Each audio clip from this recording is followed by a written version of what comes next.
Thank you, Jesus. Là où tu es, tu peux prendre place. Tu peux prendre place ce matin. Nous rendons grâce à Dieu. Il nous a donné encore un dimanche de plus. Nous rendons grâce à Dieu. Il nous a donné un dimanche de plus encore ce matin. Je ne sais pas combien de personnes n'ont pas vu le jour aujourd'hui. Mais nous avons la grâce de voir cette matinée. Et c'est l'une des raisons qui nous pousse à nous lever le matin pour venir dans la présence de Dieu. Amen. Ça fait maintenant, ça va faire un mois aujourd'hui, je crois, que j'ai commencé un certain type d'enseignement qui s'intitulait La nouvelle naissance. Je suis en train simplement de remettre à jour ce que j'ai par jour. Avant de parler de la nouvelle naissance, j'ai commencé à parler de la croissance spirituelle. Or, il n'y a pas de croissance s'il n'y a pas de naissance. Amen. Amen. Amen. Le but, ou du moins la responsabilité de chaque pasteur, ou du moins de chaque homme que Dieu a donné au ministère, c'est de prendre le peuple dont Dieu lui a donné afin de l'emmener dans la croissance. Amen. Amen. Donc il est illogique, voire même impossible, que quelqu'un fasse 20 ans à l'église et qu'il ne grandisse pas. C'est pas possible. Il est illogique que quelqu'un dise qu'il est à l'église et que même sa vie spirituelle n'avance pas, il y a un problème. Amen. Il est illogique que quelqu'un va te dire, pasteur, moi ça fait 30 ans que je vais à l'église, mais dans cette trentaine d'années ecclésiastiques, il n'y a aucune évolution, il n'y a aucun avancement, c'est la même personne que nous connaissons hier. Or, le but de tout ce qui naît est de croître. Amen. Amen. Voilà le fait que, voilà pourquoi j'ai eu, le Seigneur m'a mis à cœur de revenir sur ces fondamentaux de la vie chrétienne. Et le Seigneur nous avait amené, après que nous avons commencé à parler de la croissance spirituelle, à arriver sur la notion de la naissance. Après que nous ayons entamé la notion de la naissance, je suis en train de faire un récap pour ceux qui n'ont pas suivi réellement l'épisode depuis le début. Après que nous ayons fait la base, du moins la passe, pas la base, mais la passe plutôt, à la nouvelle naissance, j'ai commencé à aborder la nouvelle naissance selon que Jésus en a parlé dans le livre de Jean 3. Et Jésus parlant à Nicodème, il disait à Nicodème, il faut que vous naissiez de nouveau. Et Jésus avait dit à Nicodème, celui qui doit naître de nouveau doit naître de quoi? Encore, il doit naître de quoi? Et j'ai commencé à expliquer quelle est la notion de l'esprit et de l'eau. Et je suis parti sur une présomption qui est la suivante, et qu'on ne peut pas comprendre que veut dire naître de l'eau si on ne naît pas de l'esprit.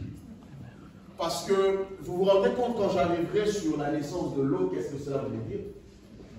Il y a plusieurs présomptions. Quand je dis présomption, c'est-à-dire qu'on sous-entend que ce sont des potentielles vérités qui malheureusement Jésus n'a pas expliqué.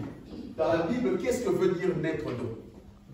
Autrement dit, lorsque j'arriverai à l'enseignement sur ce qu'on appelle naître d'eau, je partirai sur un enseignement avec plusieurs présomptions sur ce que la Bible peut sous-entendre par naître de l'eau.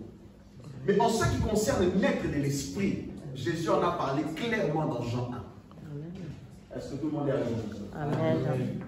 Je répète, nous avons commencé sur la croissance spirituelle. Or, il n'y a pas de croissance sans naissance. Or, la naissance dont je vous parle est fondée sur le fait que beaucoup viennent à l'église, mais ne grandissent pas. Or, pour grandir, il faut naître. Et Jésus a commencé à parler à Nicodème dans Jean chapitre 3, en lui montrant l'importance de la naissance. Or, la naissance dont Jésus est en train de parler n'est pas une naissance physique, mais elle est une naissance qui est spirituelle. Autrement dit, Jésus a dit qu'il faudrait que vous naissiez de nouveau. Autrement dit, on part sur une présomption que vous êtes déjà né une fois. Mais la naissance dont Jésus est en train de parler n'a rien à voir avec une naissance physique. C'est une naissance qui est liée totalement à l'esprit. Amen. Amen. Et de ce fait, Jésus a dit à Nicodème, je prie que tu prennes la Bible là où tu es. Maintenant, je vais commencer mon discours. Jean chapitre 1, à partir du verset. Au commencement de la parole existait déjà la parole. Non, verset 11. Elle était venue chez les siens et les siens ne l'ont pas accueillie. Mais à tous ceux qui l'ont accepté, à ceux qui croient en son nom, elle a donné le droit de devenir enfants de Dieu. Puisqu'ils sont nés non du fait de la nature, ni par volonté humaine, ni par la volonté d'un mari, mais qu'ils sont nés de Dieu. Okay. Dans ce passage, Jésus est clairement en train d'expliquer la notion de la naissance de l'esprit. Or, nous savons que Dieu est esprit, n'est-ce pas? Autrement dit, ceux qui doivent naître de Dieu, Jésus a posé deux conditions. La première des conditions que Jésus avait posées, qu'on a vu dimanche dernier, c'était quoi? Les étudiants, oula. Quelle est la première notion que nous avons relevée dimanche dernier? Bon Dieu, vous ne donnez pas les notes à lui. Comment voulez-vous grandir si vous ne donnez pas les notes à l'église? Dimanche dernier, j'ai parlé de la première condition pour naître de l'esprit. Hein? C'est la conversion. Non plus. La conversion. Non plus. J'ai entendu là. C'est quoi? La première condition pour naître de nouveau, il faut l'accepter. Il nous faut un tableau de croix avec un mot d'acceptation. Je recommence encore, j'aime être pédagogue. J'aime vraiment être pédagogue. Pour mettre tout le monde à chaud. J'aurais vraiment dû faire mon petit tableau. On parle du fait que la première notion dont j'ai parlé il y a un mois, c'est la croissance spirituelle. Amen. Et je suis descendu en disant qu'il ne peut pas avoir de croissance sans la naissance. Amen. Donc, et la naissance, Jésus en parle dans Jean chapitre 3, avec Nicodème, et ils sont entrés dans une longue conversation. Jésus est en train de parler du fait que pour rentrer dans le royaume de Dieu, il faut naître de nouveau. Et Jésus a donné deux conditions. Si on descend en deux, Jésus a donné deux conditions à la nouvelle naissance. La naissance de l'eau et la naissance de l'esprit. Et aujourd'hui, je suis en train d'expliquer ce qu'il voulait dire par la naissance de l'esprit. Parce que vous ne pouvez pas bien comprendre la notion de la naissance de l'eau si vous ne maîtrisez pas la notion de la naissance de l'esprit. Ce sont deux conditions qu'il faut réunir ensemble pour naître de nouveau. Amen. Et dans la notion de la naissance de l'esprit, Jésus l'a expliqué dans Jean chapitre 1, les versets 11 à 13.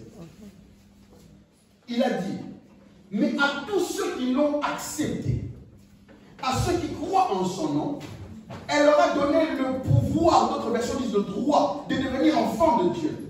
Puisqu'ils sont nés ni du fait de la nature, ni de la volonté humaine, ni de la volonté d'un mari, mais qu'ils sont nés de qui? De Dieu. Or, lorsque vous lisez les Écritures, vous vous rendez compte que Jésus a donné deux conditions. La première condition pour naître de l'esprit, il faut l'accepter. C'est bon, on est à jour? Et j'avais dit une chose que dimanche dernier, mon Dieu, il faut avoir des cahiers de notes. Aïe, aïe, aïe. Cela, c'est quand même un signe de la volonté de vouloir grandir quand on prend ces choses à cœur. Dans la notion de l'accepter, on avait parlé de la notion de confession. Puisque tu ne peux pas vouloir accepter quelque chose si tu n'es pas passé par la confession, ou du moins une confession publique. Et nous avons lu Romains chapitre 10, verset 9, qui dit que si tu confesses de ta bouche le Seigneur Jésus, et si tu crois dans ton cœur, Dieu l'a ressuscité des morts, tu seras sauvé. Et nous avons quitté l'étape de la confession. Nous avons dit que si nous acceptons du moins quelque chose et que nous le confessons, nous devons aussi maintenant accepter de vivre selon les conditions de la chose que nous avons reçue. Amen.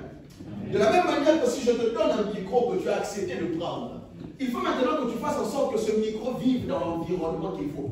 Sinon le micro va mourir. Autrement dit, si tu prends ce micro et que tu le mets dans l'eau, est-ce qu'il va fonctionner? Il en est de même du Christ et Jésus que vous avez reçu.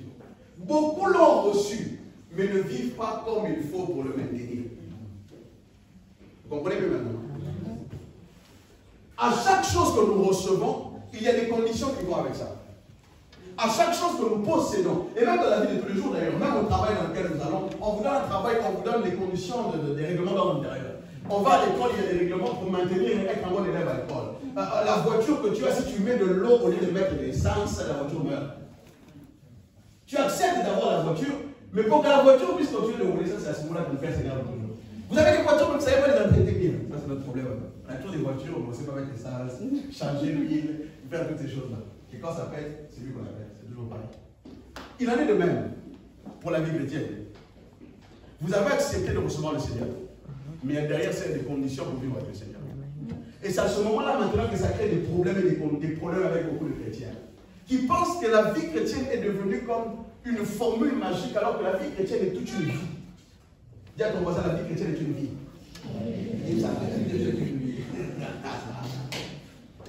La vie chrétienne est toute une vie. Et du fait que la vie chrétienne soit toute une vie, on ne peut pas dire qu'on a reçu Jésus sans qu'on accepte de passer par cette étape qui se nomme ressembler à Christ. Parce que lorsque tu acceptes de recevoir Jésus, maintenant il faut que tu acceptes de vivre selon les conditions que Jésus te donnera. On appelle un disciple. Or, beaucoup viennent à l'église, ils ne sont pas des disciples. Beaucoup viennent à l'église pour que Dieu les délivre, mais ils refusent de Dieu qui délivre. Beaucoup viennent à l'église pour que Dieu les guérisse, mais ils refusent de Dieu qui guérit.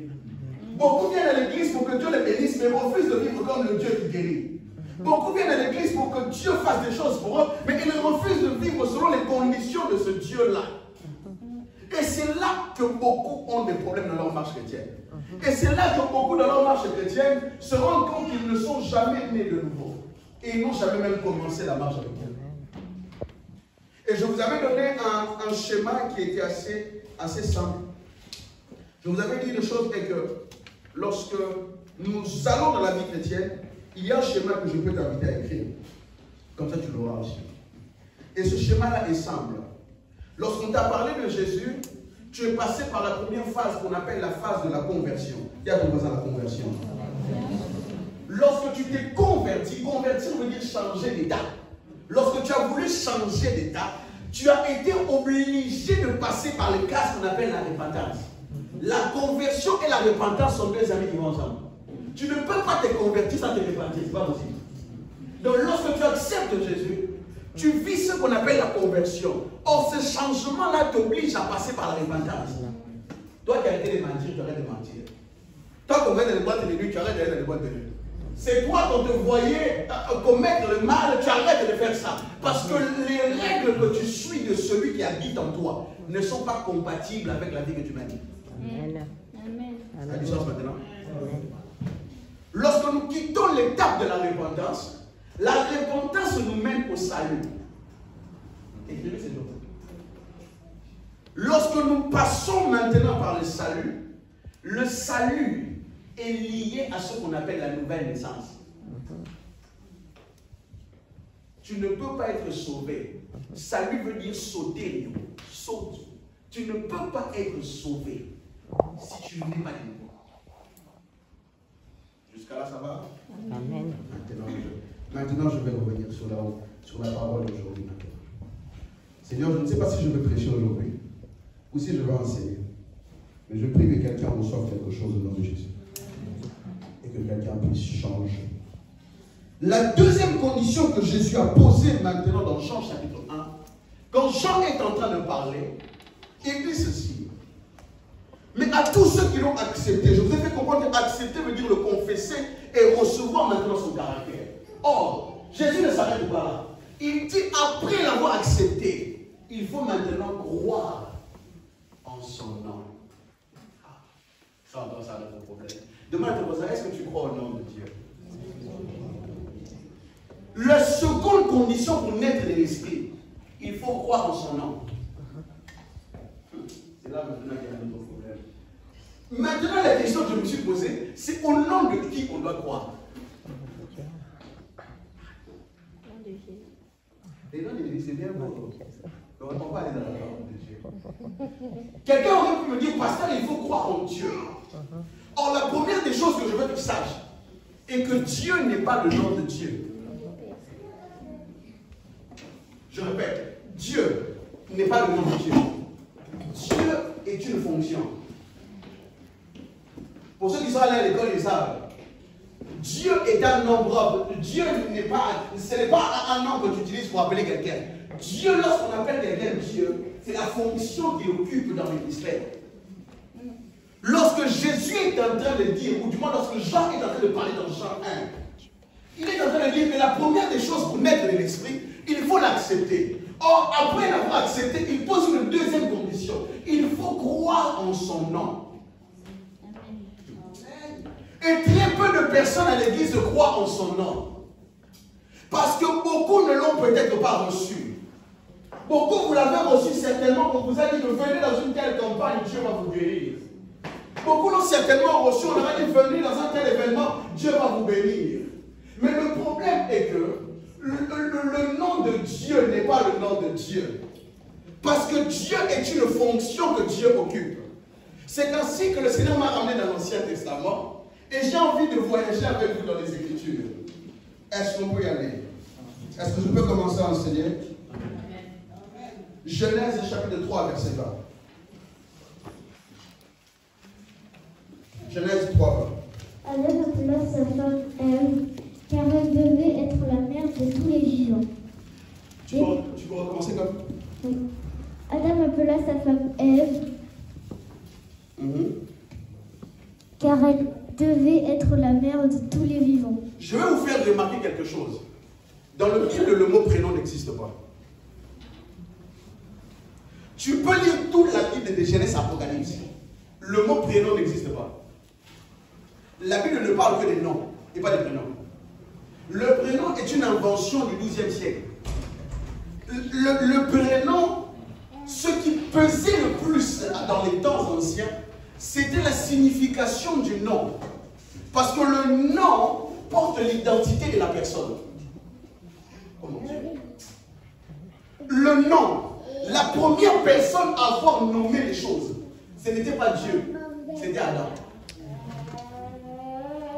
Est-ce que vous êtes avec moi? Amen.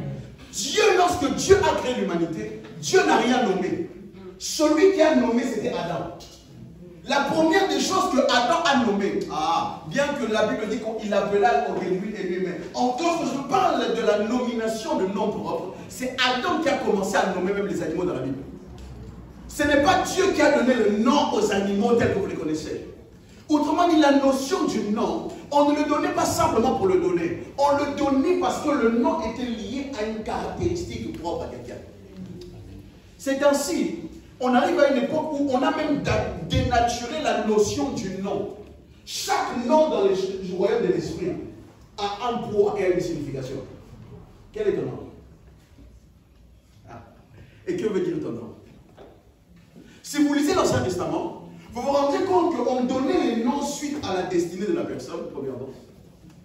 On donnait les noms suite au caractère de la personne.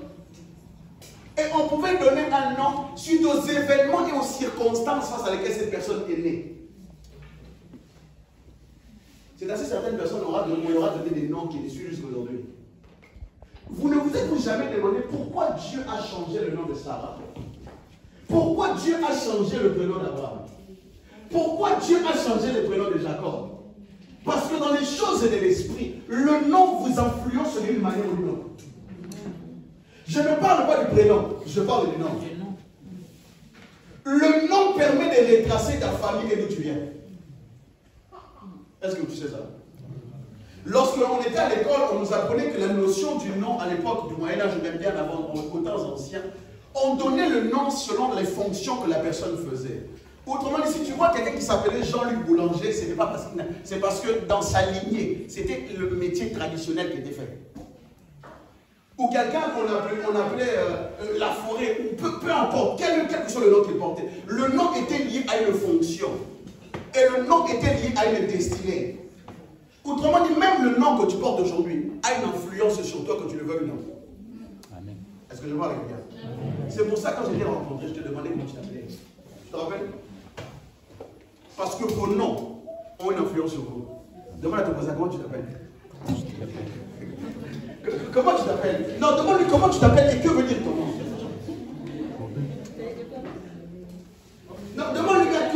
t'appelles?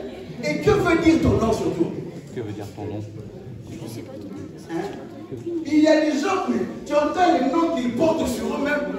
Tu te dis, mais, et surtout chez nous, il y a un problème avec ça. Les gens portent des noms et ces noms-là les suivent. Il y a même une notion de délivrance liée au nom. Il y a même une portée spirituelle en ce qui concerne les noms. Je vais vous dire une chose, si Dieu a créé Adam à son image et à sa ressemblance, l'intelligence que Adam avait de nommer les choses ne venait pas de lui-même, mais venait de Dieu. Or, cela veut dire que Dieu aussi a un nom. Si, je vais dire si, Adam a eu l'intelligence de nommer les choses, cela veut dire que celui qui lui a donné cette intelligence, il porte aussi un nom. Or, Dieu n'est pas le nom de Dieu. Est-ce qu'on peut aller dans la parole? Je suis en train d'aller doucement pour que le comprenions. Exode chapitre 2, verset 1. Je suis toujours dans la mathématique, hein. Je ne suis pas sorti. Je ne sais pas si je vais presser, si je vais enseigner. Je sais entre les deux. Exode chapitre 2, verset 1. Je suis. Un homme de la famille de Lévi avait pris pour femme une Lévite. Cette femme fut enceinte et mit au monde un fils. Elle vit qu'il était beau et elle le cacha pendant 3 mois. Ok, tu peux t'arrêter là, moi-même je le raconter. Nous sommes à la naissance de l'homme qu'on appellera Moïse. Et d'ailleurs, les théologiens s'accordent à dire que Moïse n'était pas le prénom de Moïse. Ça, c'est encore d'autres détails, je ne parle pas. Et de ce fait, même le nom des tribus, Dieu les avait donnés en fonction de ce qui naissait dans les tribus. Parce que le nom va vous suivre jusqu'à la fin de votre vie. C'est ainsi, on n'accepte pas qu'on t'appelle n'importe comment. Parce que le nom qu'on va te donner va te suivre et va s'attacher à toi jusqu'à la fin de ta vie. Il y a un homme dans la Bible du moment à sa naissance qu'on a appelé Ben-Oni. Vous savez ce que ça veut dire? Ça veut dire le fils de ma douleur. Parce que la femme, lorsque sa maman l'a enfanté, c'était tellement dans des circonstances difficiles que le seul nom qu'on lui a donné, c'était Ben-Oni. Mais heureusement que le père était là, il a changé ça. On l'a appelé Benjamin. Il y a des noms que vous portez. Ces noms-là sont parfois à la racine des malheurs. Beaucoup de personnes me disent, pasteur, prie pour moi. Certaines choses ne nécessitent pas la prière. Certaines choses nécessitent des changements. Ce n'est pas une question de t'imposer les mains, c'est une question de changer. Or, il y a un problème. Exode chapitre 2, comme vous venez de le dire, il y avait la naissance d'un jeune homme qu'on appelait Moïse. Et la Bible dit qu'il était beau. Sachez que lorsque toutes les fois que la Bible dit que quelqu'un était beau, ce n'était pas la beauté de make-up, de maquillage, des choses. Il y a très peu de personnes dans la Bible à parler de la beauté. Moïse, Saoul était beau, David était beau. La Bible dit que Sarah était belle. Qui est dans son côté belle? Qui le comprend? Absalom, c'était très beau. Même Saoul était très beau.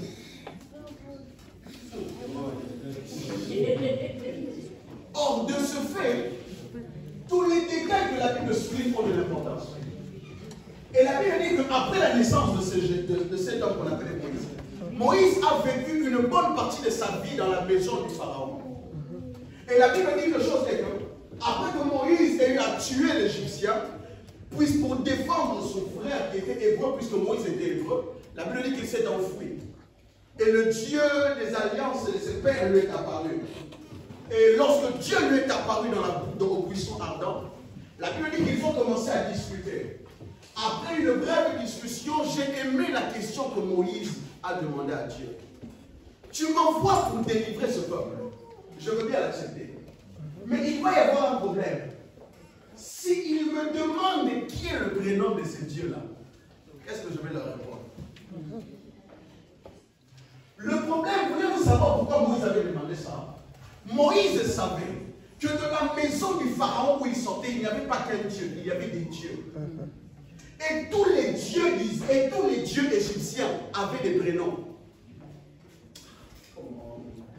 Tous les dieux étrangers, ils portaient tous un nom. Lorsqu'on parle de Baal dans la Bible, Baal est une divinité. Lorsqu'on est en train de parler de Belzéboul, qu'on parle dans la Bible, c'est un démon de divinité. Or, Moïse savait une chose, que de là où je viens, de la maison du Pharaon, tous les dieux qu'on adore là-bas, ils ont un prénom. Amen. Et toi, tu es en train de m'apparaître. Tu es en train de me dire d'aller délivrer un peuple. Mais le problème est que moi, d'où je viens, j'ai une culture, que tous les dieux chez qui on va donner des offrandes, ils ont un prénom et une fonction. Et toi, qui es-tu? C'est la première fois dans la Bible que Dieu se fasse arrêter par la police pour qu'on demande sa carte d'identité. Qui me comprend? Personne n'est dans la Bible, ni même Abraham, n'a demandé à Dieu son prénom. Parce que la culture qu'Abraham avait, que Moïse avait, étaient deux cultures différentes. L'un est né chez les idoles, et l'autre est né dans la luxure et dans une vie malgré qu'on adorait les dieux étrangers, mais il avait une connaissance bien plus avancée, parce qu'on le considérait comme le fils de la fille de Pharaon. Autrement dit, toutes les cultures bizarres qu'on pouvait imaginer, Moïse les connaissait. C'est ainsi Moïse, comme un homme spirituel intelligent, il a demandé à Dieu, c'est bien que tu m'apparaisses, mais qui es-tu? Et comment tu t'appelles? En la Bible dit, Dieu répondit à Moïse, lorsque tu te tiendras devant ce peuple, il faut que tu lui donnes une réponse très claire. Il faut que tu lui dises que je suis celui qui suis. Yes. Mais malgré que Dieu a dit qu'il était celui qui est, il n'a toujours pas donné son prénom. Est-ce que vous êtes avec moi? Je suis en train de vous amener. Je ne sais pas si je presse une enseigne ce matin. Ça va exploser à un moment ou à l'autre, c'est sûr. Je ne sais pas à quel moment je l'attends. Dieu est en train de répondre à Moïse. Lorsque tu te tiendras devant ce peuple, il faut que tu leur dises ceci. Je suis celui qui suis. Autrement dit, même quand vous l'appelez Rapha, ce n'est pas son prénom, c'est sa fonction. Il est l'Éternel qui guérit. Même quand vous l'appelez Jiré, ce n'est pas son prénom, il est celui qui pourvoit. Dieu voulait apprendre quelque chose à Moïse. Je sais que d'où tu viens, il y a plusieurs dieux étrangers qui sont obligés de se séparer et de se diviser en plusieurs. Mais moi, je n'ai pas besoin de les séparer. Je suis celui qui suis et qui peut devenir tout. Amen. Non, je ne sais pas si tu me comprends ce matin. Non, je ne sais pas si tu me comprends ce matin. Est-ce que quelqu'un me comprend ce matin? Amen. Le problème de Dieu n'était simplement que Moïse a délivré un peuple. Or, Moïse étant avancé dans la connaissance, a posé une équation dont Dieu n'était pas prêt à répondre dans l'Ancien Testament. La réponse de Dieu n'était pas censée se manifester à ce moment-là. Dieu s'est dit non. Je ne vais pas me dévoiler maintenant. Lorsque tu iras voir ce peuple, ce que je t'ai dit, c'est aussi la vérité. Va leur dire, je suis celui qui suis. Puisque avant que Moïse, toi tu sois, moi j'étais. Et même après, lorsque tu seras, je resterai quand même. Et même dans un passé lointain, moi Dieu, je ne change pas. Autrement dit, lorsqu'il se présentait comme étant je suis, celui qui était malade pouvait être guéri dans je suis. Celui qui était pauvre pouvait être béni dans je suis. Celui qui était dans les problèmes pouvait crier à je suis. Or, il y a un problème. Il y a un problème qui a été révélé dans la parole de Dieu qui se dit invoque-moi, je te répondrai. Mais mon Dieu, si je t'invoque, je vais t'appeler comment?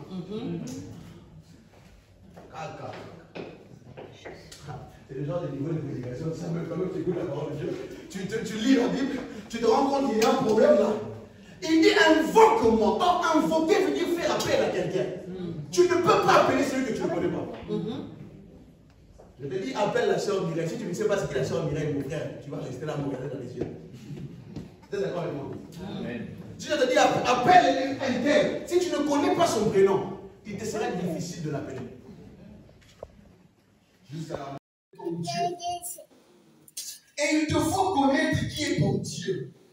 Et jusqu'à là, il y a toujours eu un grand problème en ce qui concerne la notion du prénom lié à Dieu.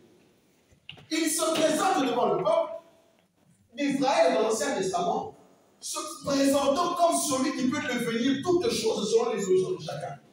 Mais malgré que Dieu se présente comme cela, il est en train de faire passer un message à Moïse. Ce n'est pas pour toi que ces choses se sont prévues.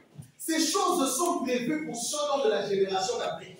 Mais je vais te donner un prénom, quelque chose qui n'est même pas un prénom, juste pour te faire patienter. Pas leur dire que je suis. Parce que la véritable identité, cette révélation n'est pas pour toi. Elle est pour ceux-là qui sont là-bas, dans un temps qui est bien plus lointain que la génération. La Bible dira ceci. Ésaïe est en train de prophétiser. Car un enfant nous est donné. Un fils nous est donné. La domination reposera sur son épaule. On l'appellera Emmanuel. Père éternel. Mais malgré qu'on l'a appelé comme ça, ce n'est pas lui. Écoutez-moi, je répète ce que je disais tout à l'heure. Le nom est attaché à une fonction. Et je reviens encore sur mon introduction en vous disant que tout le nom, le véritable nom qu'on te donne, est lié à une fonction. C'est-à-dire, si vous lirez dans l'Ancien Testament, tout nom ou prénom, ou du moins les noms qui ont été donnés soit dans un métier. Jean le Baptiste, Philippe Baptiste. Marie de Magdala. Marie venait de la ville de Magdala. Voilà pourquoi on l'appelait Magdala. Est-ce que vous êtes avec moi? Autrement dit, on vous donnait même des noms ou même des compléments de prénoms suite à votre provenance. Si je t'appelle Théoine de Limoges, c'est la même chose. Oui. Si je t'appelle, je ne sais pas, Chancellerie de Paris, c'est la même chose. Or, malgré ces faits, on ne connaissait pas encore qui était ce matin. C'est la question du salut. Toute chose que Dieu a créée, l'homme a eu la sagesse de le prénommer pour qu'on puisse savoir d'où cela venait. Amen. Amen. Amen. Amen. Lorsque l'ange est apparu à Marie, l'ange a dit à Marie, femme, tu es heureuse, tu porteras un enfant. Et cet enfant-là s'appellera Jésus. Et vous savez ce que Jésus veut dire? Jésus veut dire l'Éternel sauve.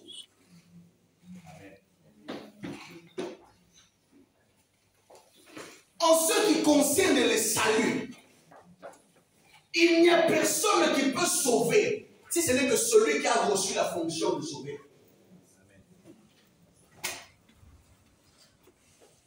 Si tu es charpentier, je ne peux pas t'appeler faire de la mécanique parce que ce n'est pas ta fonction. Tu es né pour accomplir une mission. Et le prénom même qu'on te donne sur la terre est lié à la mission pour laquelle tu es né. Voilà pourquoi tu ne peux pas nommer tes enfants n'importe comment. Qui est d'accord? J'espère que quand vous nommerez vos enfants pour ceux qui auront des enfants plus tard, donnez des prénoms significatifs. Et des prénoms dont Dieu vous a révélé le pourquoi ils viennent au monde.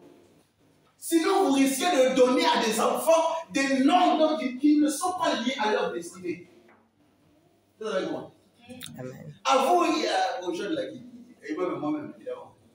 À ceux qui n'ont pas encore d'enfants. Et à ceux qui aspirent en avoir. Et même à ceux qui ont déjà des enfants et qui comptent d'abord continuer d'en avoir.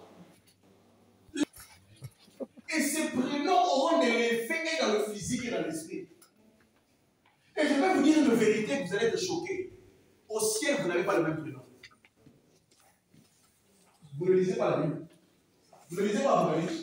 La Bible dit qu'après que tous les événements prédits par Dieu vont arriver, il sera remis à chacun un nouveau nom. Vous savez pourquoi? Parce que la fonction va changer. Vous n'aurez pas la même fonction sur la terre qu'au ciel. Au ciel, il n'y aura pas de pasteur. Au ciel, je deviendrai quelqu'un d'autre. Or, le nom qu'on va me donner au ciel correspondra à ma fonction au ciel. Lisez un peu la Bible chrétienne. Il y a beaucoup de choses sur lesquelles on ne vous mentira plus. Lisez la Bible. La fonction que tu auras au ciel sera liée au nom que Dieu va te donner. Il y a un enfant qui naît, tu l'appelles tristesse. Ton enfant naît au monde, tu lui donnes un prénom qui n'a pas de sens. Le prénom a de l'effet sur l'esprit de la personne. Est-ce que tu comprends? Le prénom a de l'effet même sur la vie de la personne. C'est-à-dire, si on a souvent l'habitude de nous dénigrer, nous autres qui venons du Congo, parce qu'on a des prénoms assez fantastiques. Mais malgré que ces prénoms soient fantastiques, on a compris quelque chose. Que le prénom et le nom ont une influence extraordinaire. Est-ce que vous êtes avec moi? On est connu pour ça, en fait. C'est quoi c'est Oh, bien, oui. Dans le monde de l'esprit, a une résonance qui sonne quelque part. C'est ainsi la Bible dit. Lorsque les fils de Sceva ont tenté de chasser un démon, ils ont dit nous te chassons au nom de Jésus. Les démons leur ont répondu. Paul, nous les connaissons. Bon, Jésus, le disciple, on le connaît. Mais vous êtes qui? Savez-vous que dans le monde de l'esprit, je peux m'introduire un démon avec mon prénom? Ça, c'est lorsqu'on a commencé sur la démonologie. J'imagine ces hommes et ces femmes, le jour où ils sont partis chasser les démons. Ils ont dit, nous venons au nom de Paul que Jésus prêche. Au nom de Paul, non, au nom de Jésus plutôt que Paul prêche. Or, les démons connaissaient Paul et connaissaient Jésus. Est-ce que tous les démons le connaissent? Est-ce que, quand vous avez devant un démon, est-ce que les démons tremblent devant vous? Spirituellement, vous avez une identité qui pèse. Et je vais revenir faire le lien avec ce que je disais. Lorsque vous priez au nom de Jésus, les démons ne partent pas à cause du nom. Ils partent à cause du caractère que vous manifestez. Mon Dieu. Lorsque j'ai parlé tout à l'heure et je disais dans mon introduction de la semaine dernière, lorsque vous l'avez reçu, il faut recevoir aussi son caractère. Or, son nom devient puissant quand vous avez son caractère.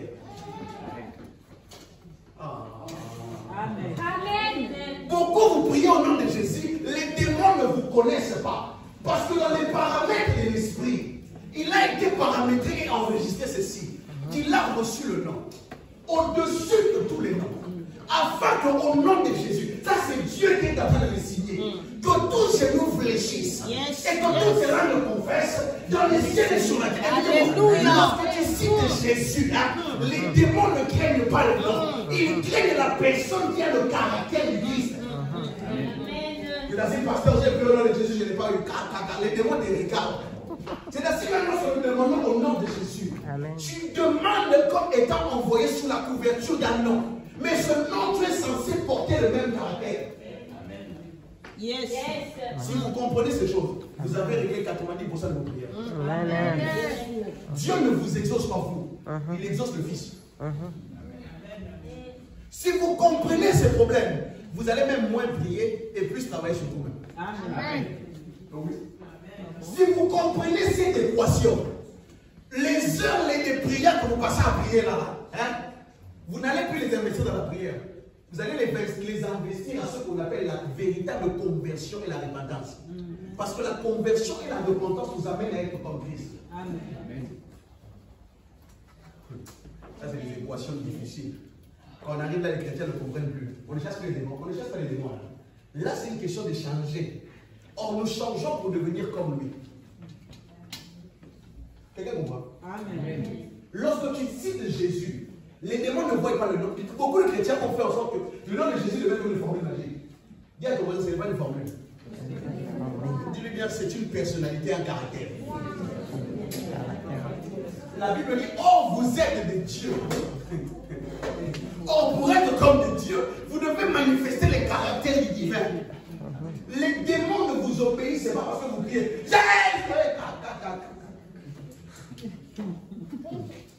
Les démons partent lorsque quand ils vous regardent, ils voient la même personne. Amen. Celui qui les avait chassés il y a 2000 ans, c'est le même qui est encore apparu. Vous voulez savoir pourquoi? Dans l'Ancien Testament, personne n'a encore chassé les démons.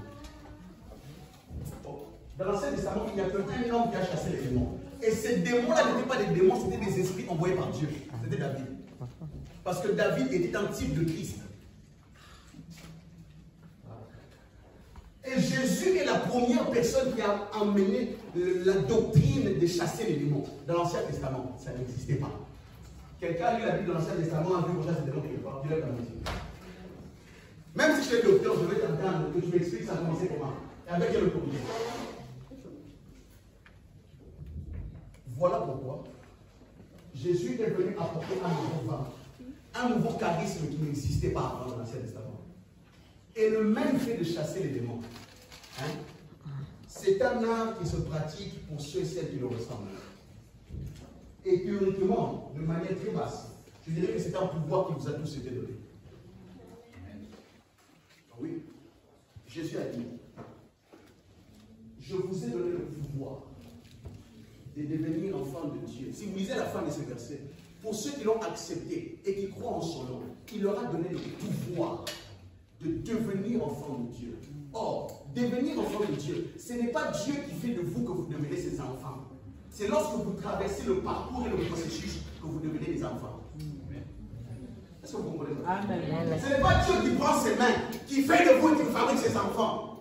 C'est le fait d'accepter de passer par le processus qui fait de vous ses enfants. Or, il vous a donné un pouvoir. Pouvoir en hébreu veut dire dunamis. Et ce même dunamis, c'est ce que Jésus utilise lorsqu'il dit que je vous ai donné le pouvoir de marcher sur les serpents et les scorpions. Vous voyez ce pouvoir-là, on le donne dans le package quand vous devenez enfant de Dieu. Autrement dit, tout chrétien peut chasser les démons. Vous savez pourquoi vous n'avez pas chassé les démons? Parce que vous n'êtes jamais réellement passé par le processus de le ressembler. Est-ce que vous comprenez? Bien comme moi, il faut le ressembler. Non, dis-le, il faut le ressembler.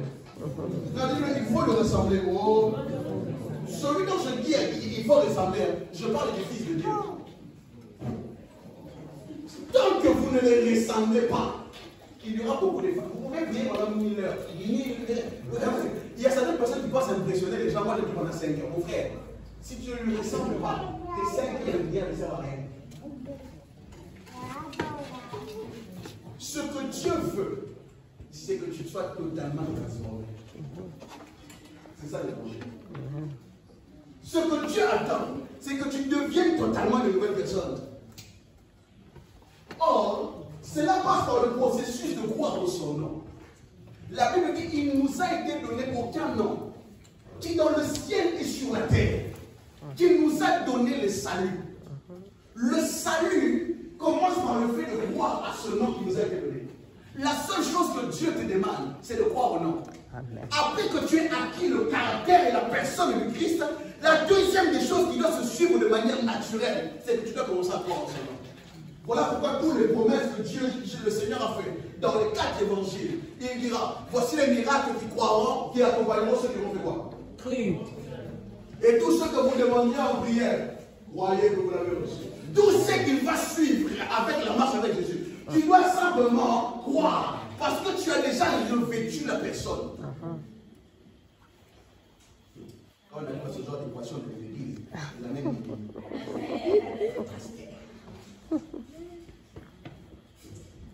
un jour, il y avait un homme riche qui est venu voir Jésus. Et cet homme riche a dit à Jésus, maître, je suis prêt à te suivre. Jésus lui a dit, il n'y a pas de problème, moi, je suis pas de problème. La seule chose que je te demande, c'est de laisser toute ta richesse et de le distribuer, afin que tu puisses réellement me suivre. La Bible dit que cet homme qui était venu avec une grande gaieté et reparti avec une grande tristesse. Parce qu'il est difficile à un homme de changer par sa volonté. Et il est difficile à un homme d'abandonner ce qu'il est, ce qu'il était pour devenir quelqu'un d'autre. Si Dieu ne t'aide pas. C'est ainsi. Il faut souvent demander à Dieu de t'aider. Parce que le plus important, c'est ton âme. Amen. Changer sans Dieu, ce n'est pas possible. Devenir comme Christ, de ta volonté, ce n'est pas possible. C'est ainsi quand tu l'as accepté, la première étape, il te donne son esprit. Dès que tu l'as accepté, tu dis Seigneur, viens t'asseoir en moi. Ce n'est plus toi maintenant qui conduis, c'est lui maintenant qui commence à conduire. Et quand il commence à conduire, il te donnera de changer là où tu n'arrivais pas à changer. C'est ainsi que je me pose la question, est-ce que les chrétiens ont réellement reçu le Saint-Esprit? Si tu as réellement reçu l'Esprit, c'est lui qui te pousse à devenir quelqu'un d'autre. Est-ce que vous comprenez? C'est lui qui te pousse à croire en son nom. Et c'est le même esprit qui te pousse à croire que, oh mon Dieu. Je répète, sois concentré. C'est le même esprit qui te pousse à croire que tu es réellement enfant de Dieu. La Bible dit ceci que j'aime beaucoup. Car le Saint-Esprit en nous convainc que nous sommes enfants de Dieu. C'est le Saint-Esprit que tu as reçu qui va te convaincre que moi, je suis enfant de Dieu. Amen. Amen. Si tu n'as jamais cette conviction enfant de toi, tu n'es jamais né de nouveau. Lorsque tu l'acceptes, il te donne son esprit. Et son esprit viendra te convaincre au plus profond de toi que moi, je suis enfant de Dieu. Amen. Qui croit qu'il est enfant de Dieu? Je vois les mains. Il va pas dire.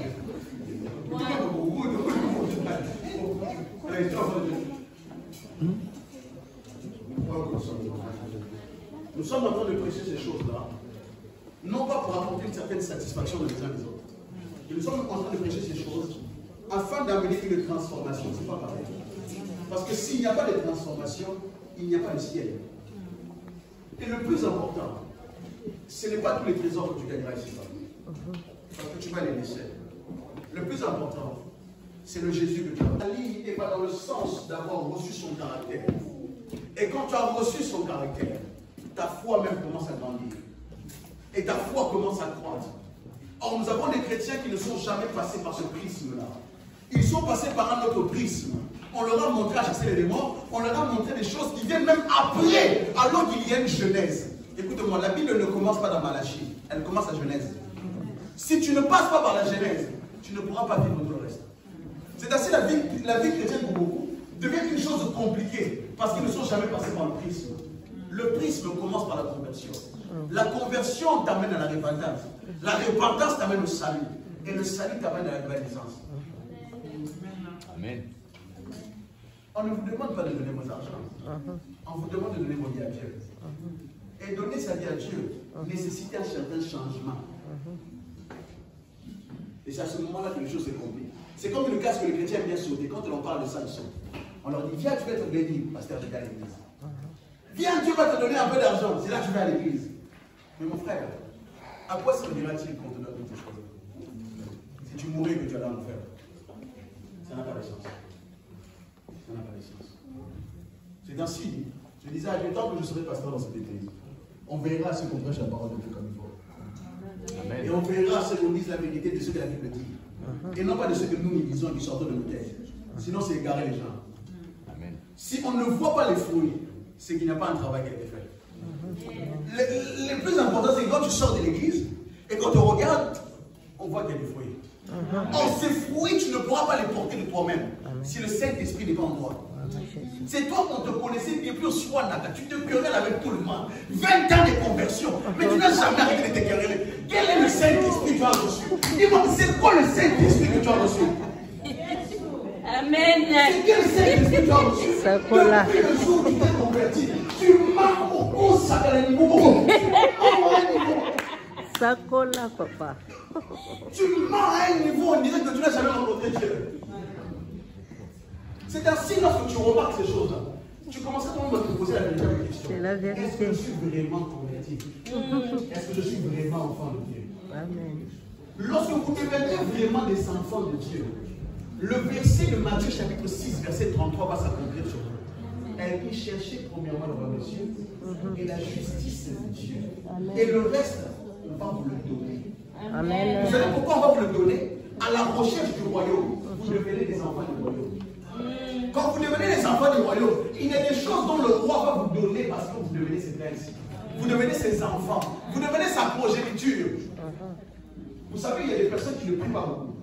Mais une seule larme fait que Dieu bouge le ciel comme c'est pas possible. Vous savez ça? Il y a des personnes qui ne jeûnent pas comme vous. Mais parce qu'ils ont vécu une véritable conversion, une simple larme, quand Dieu voit ça, j'ai dit, ayez des problèmes avec tout le monde, mais pas avec ceux qui sont convertis. Amen. Parce que lorsque des problèmes arrivent, ce n'est pas ses bras et ses mains qui s'agitent, c'est Dieu et les anges qui s'agitent. Amen. Amen. Ayez des problèmes avec tout le monde, sauf avec ceux qui sont réellement nés de nouveau. Jésus pouvait dire devant Pierre, je peux prier au Père, toute une armée d'anges va descendre dessus. Jésus pouvait dire à Pierre, oh, ne vous inquiétez pas de ce que vous allez manger. Ne vous inquiétez pas de toutes ces choses-là. Parce que je sais que mon frère peut tout voir à chaque fois. Vous doutez de votre identité en tant qu'enfant de Dieu. Parce que vous n'êtes jamais réellement né de nouveau. Si vous étiez né de nouveau, même votre langage n'est pas le même. Même votre manière de parler de la foi n'est pas le même. Pourquoi? Vous n'êtes pas né de nouveau. Demande à ton voisin, est-ce que tu es né de nouveau? Non, demande-lui, est-ce que tu es né de nouveau? Est-ce que tu es vraiment né de nouveau? Est-ce que tu es vraiment né de nouveau? Est-ce que tu crois vraiment qu'en son nom, je suis sauvé. Le ciel ne connaît qu'un nom. C'est le nom de Jésus. Le ciel n'obéit pas au nom de ton père et de ta mère. Le ciel a été paramétré pour se soumettre à un nom, Jésus. Le ciel n'a pas été paramétré pour se soumettre à un autre nom. Dieu, c'est la fonction. Jésus, c'est son prénom. Dieu n'est que la fonction. Jésus, c'est ça son prénom. Or, son prénom peut devenir le chemin. Son prénom peut devenir la vie. Son prénom peut devenir la lumière. Son prénom peut devenir du lait. Son prénom peut devenir la parole. Son prénom peut devenir le chemin. Son prénom peut devenir la vie. Son prénom peut devenir le père des enfants. Son prénom peut devenir toutes choses. Au nom de Jésus. Il a reçu le nom.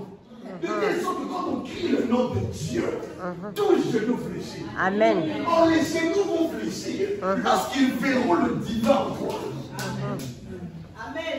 Pasteur, je suis converti depuis 30 ans. Tu ne me fais pas peur. Pasteur, je suis converti depuis 20 ans. 20 ans de conversion, toujours comme un homme charnel.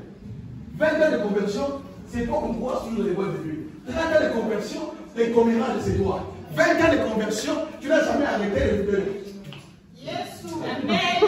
Tu ne me fais pas peur. Tu ne me fais pas peur. 30 ans ou 20 ans de conversion n'est pas mon problème. La Bible dit une chose, c'est que Paul, après avoir été converti pendant 3 jours, Paul pouvait voir des visions. C'est écrit dans la Bible. 3 jours de conversion. Paul voyait déjà les visions. Pasteur, la Bible dit une chose. Après que Jésus lui est apparu, Paul est rentré en 3 jours de jeûne et prière. Pendant qu'il gênait pendant 3 jours, il a vu ce qu'on appelle une vision ouverte. Il voyait Ananias venir lui poser les mains. Il y a des choses pour lesquelles vous ne devez pas gêner. Parce que c'est le père des enfants. Voir des visions est donné à tout le monde. Chasser les démons, c'est pour vous. Ce n'est pas extraordinaire quand le pasteur prophétise, parce que vous êtes aussi des enfants de Dieu. Amen. Tu es un enfant de Dieu. Ce que je fais n'est pas extraordinaire. C'est ça vraiment ma fonction. C'est ça l'évangile. Non, je dis, c'est ça l'évangile. L'évangile est censé amener un Pierre à devenir un pêcheur de poissons à un pêcheur d'hommes. L'évangile, c'est de faire de Saül, de devenir un Paul. L'évangile, c'est de prendre Abraham et de faire lui un Abraham. L'évangile, c'est de passer par le prisme de Dieu, afin que l'homme charnel meure et que l'homme spirituel se lève. Grand cas de conversion. Au soir de là. C'est pas possible. 30 ans de conversion, tu viens à l'église, mais tu viens à l'église faire quoi? Si la parole ne te transforme pas, c'est qu'il y a un problème. On doit passer par le prisme du changement. Il y a des choses qu'on ne pouvez, il y a des choses qu'on ne prie pas. Comme on vous a montré qu'il faut prier. La prière, la Bible dit une chose. La prière du juste est d'une grande efficacité. Autrement, si tu n'es pas juste, il faut ramener pour prier. Donc, le juste, lorsqu'il prie, la prière est efficace. Imaginez maintenant ce qui n'est pas juste. Quand il prie, c'est comment? Vous comprenez maintenant? Les choses spirituelles sont devenues trop abstraites. Et ce que la Bible, parce qu'on ne parle pas la Bible. La Bible de Mohu ne sont que des écrits de l'encre noire sur des feuilles blanches. Elles ne sont pas devenues vivantes en nous. Or, lorsque la parole devient vivante en moi, c'est le plus toi qui l'es. C'est le Christ qui vient en toi. Et lorsque la parole devient vivante en toi, c'est le plus toi qui parle. Mais c'est la parole qui parle en toi. Parce que lorsque tu reçois la parole, tu peux devenir comme la parole. Lorsque tu le reçois en toi, tu peux parler comme la parole. Lorsque tu le reçois en toi, tu peux vivre comme la parole. Lorsque tu le reçois en toi, tu peux marcher comme la parole. Lorsque tu le reçois en toi, tu peux te sanctifier comme la parole. Lorsque tu le reçois en toi, tu peux gêner comme la parole. Lorsque tu le reçois en toi, la Bible ne devient plus un texte noir sur un fond blanc, elle devient vivante en toi. Amen. Elle restera un simple livre pour vous, si vous ne passez pas par le prisme. C'est ainsi que je peux le dire. J'ai prié. Les aveugles ont vu. J'ai prié. Des gens m'ont poussé. Moi. J'ai prié. Les sourds ont entendu. J'ai prié. Quelqu'un dans les comas s'est réveillé. J'ai prié. Quelqu'un qui avait une kyste au sein en train de pousser. Sous la prière en train de disparaître. Mon Dieu. C'est ainsi qu'on commence à témoigner des choses ici. Et il y a des choses, tant que vous ne les avez pas entendues, vous ne croirez pas. Pour vous, la vie spirituelle, cette parole, elle est devenue vivante. Sinon, vous deviendrez des religieux. Les religieux aiment venir à l'église, comme dira Jésus. Ils aiment se montrer dans les coins des rues. Pendant qu'on est en train d'adorer, c'est lui qui parle ça. Ça, c'est le religieux. Pendant qu'on est en train de prier, c'est lui qui fait des... Pendant qu'on est en train d'adorer Dieu, c'est lui qui fait tout. Juste pour se faire voir. Jésus dit, ceux-là, ils ont déjà reçu leur récompense. La récompense, là, elle ne vient pas de Dieu. Il y a comment ça change. Il y a des changes. Il faut changer. Si vous ne passez pas par ce prisme-là, vous restez des cousins en Christ. Parce que vous n'êtes que passé par la frontière. Tu n'es pas encore mon frère. Tu es cousin. Les cousins. Tu n'es pas encore devenu mon frère. Tu n'es encore un voisin que je ne connais pas encore. Mais lorsque vous passez par le prisme, vous verrez que celui qui buvait a arrêté de boire. Je me demande comment ça s'est fait. Il y a des choses, hein. C'est le Saint-Esprit qui va vous faire changer sans vous bénir. Je me rappelle à l'époque, j'avais beaucoup de cheveux. Avant, moi, j'avais beaucoup de cheveux. Et on se battait avec mon père pour couper les cheveux chaque jour. Catastrophique, coupe les cheveux. À l'époque, c'était encore pasteur. Mais il y a un jour comme ça, je priais. Et j'entends le Saint-Esprit commencer à être triste. Je dis, qu'est-ce qui se passe? Quand je prie, c'est psychotable. C'est là où me dit, là, sur le chemin que j'étais appelé, ce que tu es, ce que tu ressembles, ce n'est pas ça que ce n'est pas la vision que j'ai pour toi. Le jour où on est marché le coiffeur, moi-même j'ai dit au coiffeur, enlève-toi. Alors il faut enlever, parce que là où je suis en train d'aller, l'apparence là, ça compte. Il y a des choses quand vous avez réellement reçu le Saint-Esprit, vous changerez sans qu'on vous le demande. Yes. C'est ainsi si tu veux savoir quelqu'un est né de nouveau ou pas, ne lui parle pas trop. Si réellement il a reçu le Saint-Esprit, lui-même va savoir pourquoi c'est pour venir à la salle. C'est ce que moi j'ai fait là. Ce n'est pas digne d'un enfant de Dieu. Et cette notion de dignité d'être enfant de Dieu, malheureusement, on a laissé à l'époque d'élever de nos parents, années 70, 80, 90, 2000, à partir des autres années, la dépravation est rentrée dans l'église. Tout le monde veut être délivré sans changer. La véritable délivrance commence par le changement. Si vous ne changez pas, même si je chasse les démons aujourd'hui, tu retournes dans le même péché, tu le fais réconcilier en moi. C'est bien au moins. C'est ça l'évangile. C'est ça l'évangile. Que Dieu nous bénisse. Amen. Amen. Amen.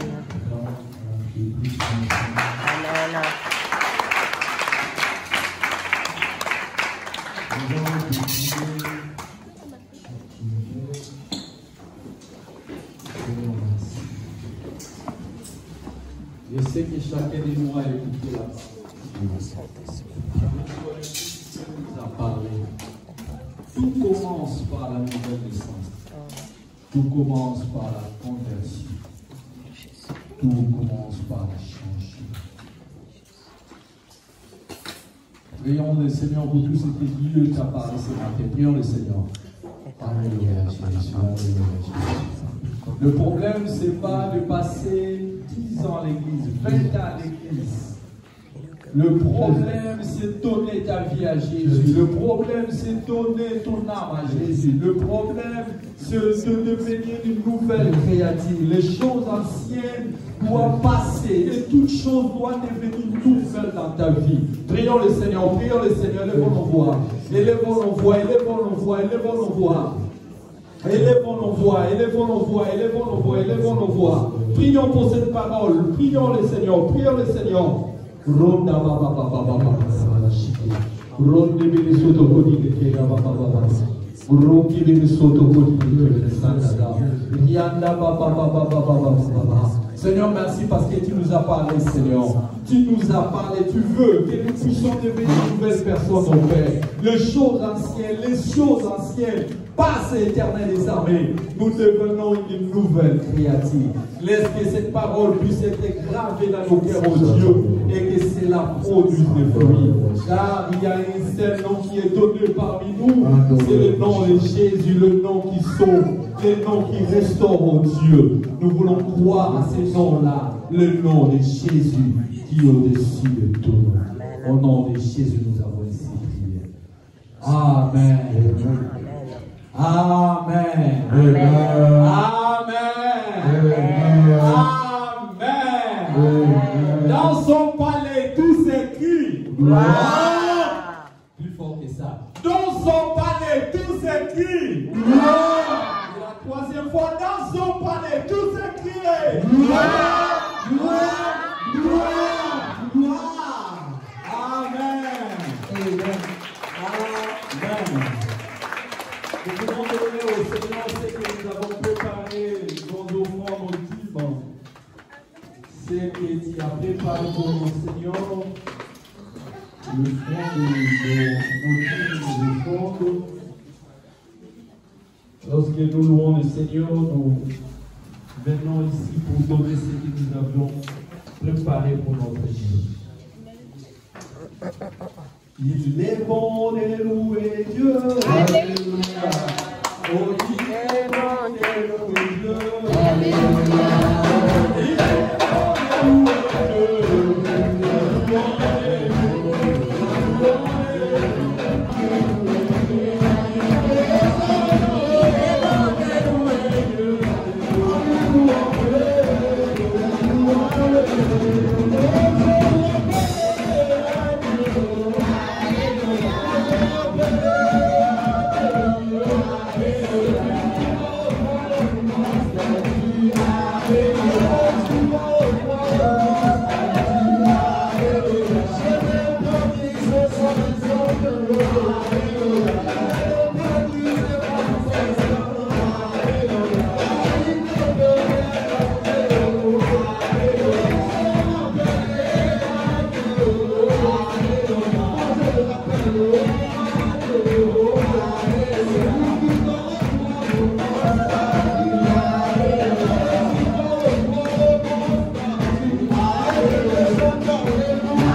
Du lundi, mercredi et dimanche, de 21h30 à 22h30. La dernière intersection de 18h30 à 20h chaque vendredi avec le pasteur et le et vraiment aussi les liens à souhaiter l'anniversaire de la sœur Jackie.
Et je rends grâce à Dieu. Bon, il ne pas gâteau. Et c'est pour nous une joie de pouvoir encore souhaiter l'anniversaire. C'est ce qu'on fait pour tous les membres de l'église. On va chanter pour eux quand ils sont là. Quand ils ne sont pas là, malheureusement, on ne peut pas le faire. Et le Seigneur m'avait mis à cœur de le faire.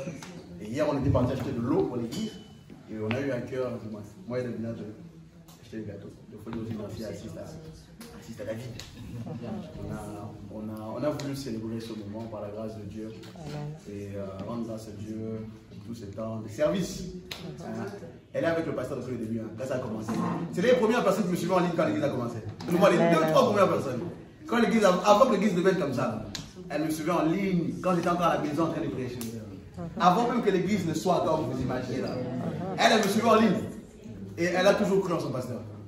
Toujours. Voilà pourquoi j'ai insisté même de faire ça comme ça. Ça va? Est-ce qu'on peut se lever pour prier pour elle? Amen.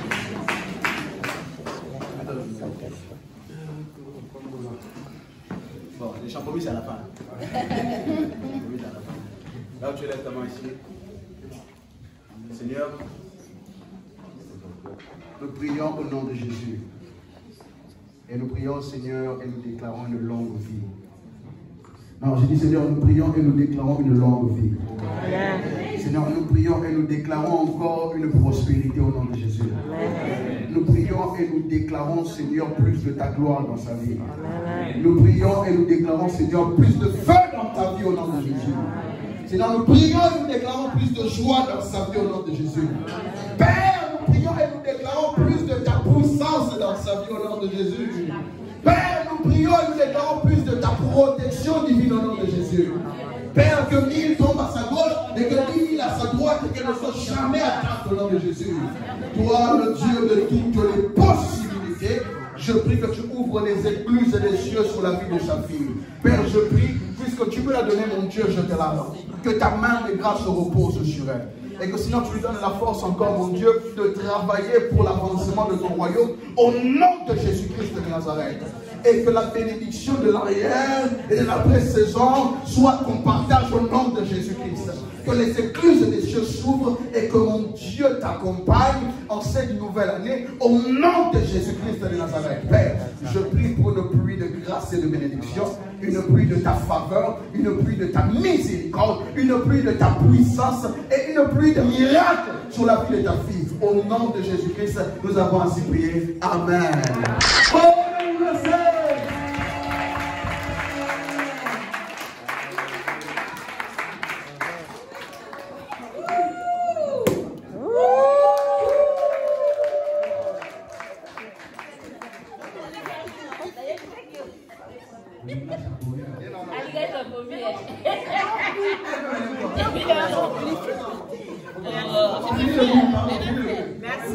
Merci.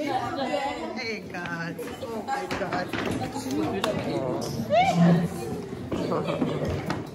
Hey yes. On finit les annonces.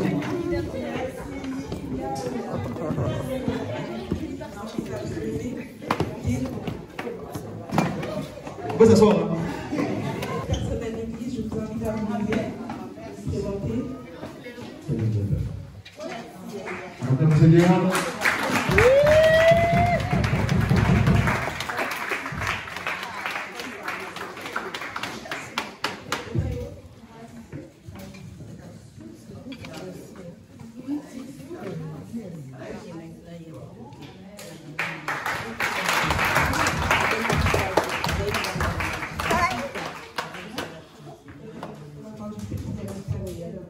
À la fin, je vous invite à dire pendant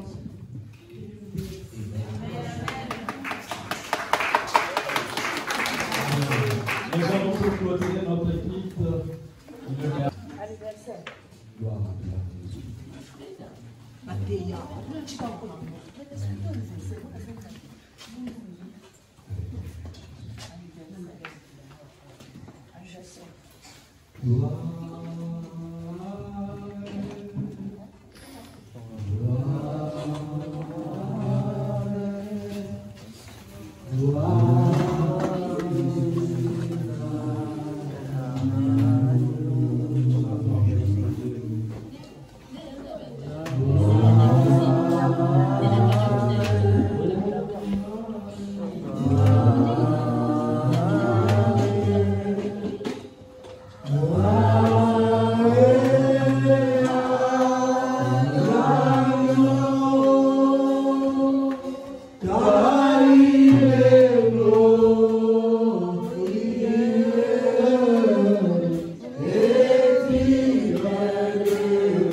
Seigneur, je prie au nom de Jésus. Père, ceux qui me souviennent de celui ou celle qui a apporté au nom. Seigneur, alors que nous te présentons aussi ces dîmes, ces offrandes, je prie, Seigneur mon Dieu, que ta main de grâce repose sur elle. Je prie, Seigneur mon Dieu, pour celui ou celle qui a pensé à t'apporter dans ta maison. Je prie, Seigneur, recevoir sa part au nom de Jésus. Disons ta parole, mettez-moi de la sorte avec votre. Et vous verrez, Dieu ne vaut pas pour vous les écluses des cieux. Seigneur, voici que tes enfants mettent ta parole en pratique. Je prie, Seigneur, que tu ouvres les églises pour eux au nom de Jésus. Seigneur, que tu, même à ceux qui sont là et qui n'ont pas de travail, même pas de quoi, Seigneur, donner leur offrande, ou même de subvenir à leurs besoins. Père, je prie que tu pourvoies pour eux au nom de Jésus-Christ de Nazareth. Et que tu leur donnes aussi à eux un emploi. Tu dis dans ta parole que l'homme se nourrira à la sueur de son front. Père, je prie aussi maintenant, afin que cette semaine soit une semaine bénie au nom de Jésus. Que cette semaine soit une semaine productive au nom de Jésus. Que cette semaine soit une semaine où nous allons vivre la métanoïa, la transformation au nom de Jésus. Seigneur, mon Dieu, que ceux et celles qui ont entendu ta parole, qu'elles trouvent la place en eux et qu'elles les aident, Seigneur, à avancer au nom de Jésus-Christ de Nazareth. Je prie, Seigneur, mon Dieu, que cette semaine soit une semaine où, Seigneur, nous allons expérimenter la nouvelle naissance. Seigneur, que cette semaine soit une semaine, mon Dieu, où nous allons prier au nom de Jésus-Christ. Je prie, Seigneur, que tu fortifies tous ceux et celles qui travailleront cette semaine, tous ceux et celles qui seront dans les études de cette semaine, tous ceux et celles même qui seront chez eux, Seigneur. Que ton esprit garde et veille sur chacun d'entre nous. Au nom de Jésus-Christ, nous avons ainsi prié. Amen. Amen. Shalom chez vous.